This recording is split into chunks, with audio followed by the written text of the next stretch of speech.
to the 2nd District race, though, here in Virginia. Yeah, this is a big one, of course. Incumbent Republican Scott Taylor hoping to keep his seat there. And this is one of the closest watch races in the country. Our Andy Fox is at the Westin in Town Center, where the Taylor campaign is tonight. Andy, how's it going where you are?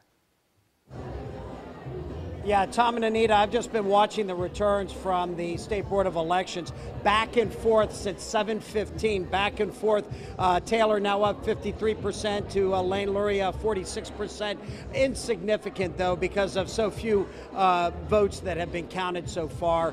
Only 32 precincts of 180 reporting. But here's the bottom line with this. It is going to be a tight race, back and forth. They are believing. Scott Taylor, though, really buoyed by some very strong numbers in Virginia Beach. A lot of voter turnout. Presidential level just below that, somewhere around 65% in some of these key precincts. Here at this, what they hope to be a victory party, up on the board there we have the returns coming in from the State Board of Elections. I'll be honest with you, Tom and Anita, no one's applauding or clapping or anything because it's so way too early to get into that. But we are going to be looking at some of these conservative precincts in Virginia Beach. Remember, most of Virginia Beach makes up the 2nd District, so that does put Scott Taylor at an advantage. Technically speaking, from a political standpoint, this is a district that is +4 Republican, 52-48, usually in a close election, but this is completely different. You had two very well qualified candidates. Lane Luria, a great story, good camp, strong message, a lot of money, millions of dollars put into this. And one of the hits on her was that Nancy Pelosi, she'd support Nancy Pelosi for Speaker, which she never admitted or anything like that.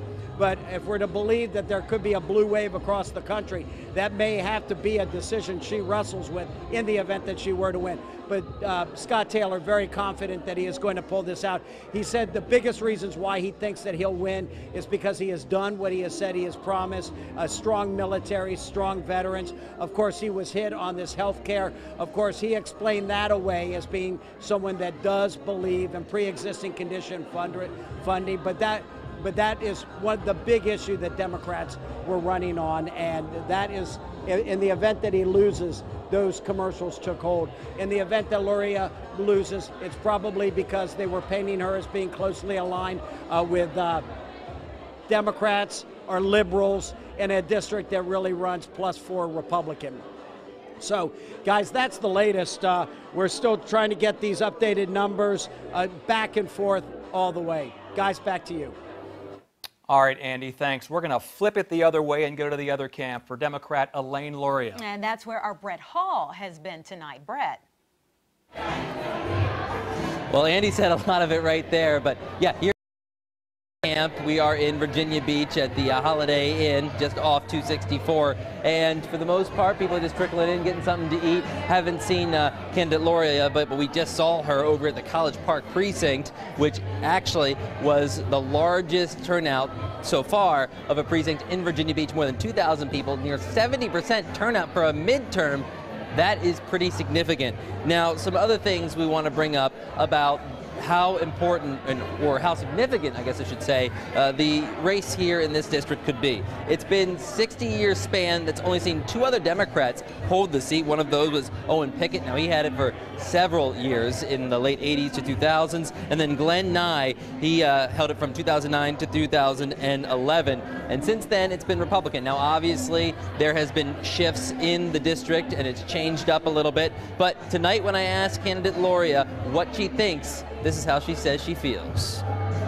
I think the energy is just still really high because I've been out here, you saw the voters coming by, and I've probably taken 200 selfies with voters today, and just the enthusiasm is there, and I'm excited to see the results. So we're definitely still on a high. It doesn't feel like it's winding down, and if the results go the way we want them to, this will just be the beginning tonight. Now, something else for you. President Trump carried the 2nd Congressional District in Virginia by a margin of 3 percentage points in 2016. So, the outcome of this race is exactly what it is going to seem like. It is going to be likely a job approval or disapproval statement, depending on his candidate Taylor wins or Congressman Taylor wins or candidate Elaine Luria. We'll keep you updated from here, live in Virginia Beach. Brett Hall, 10 on your side. All right.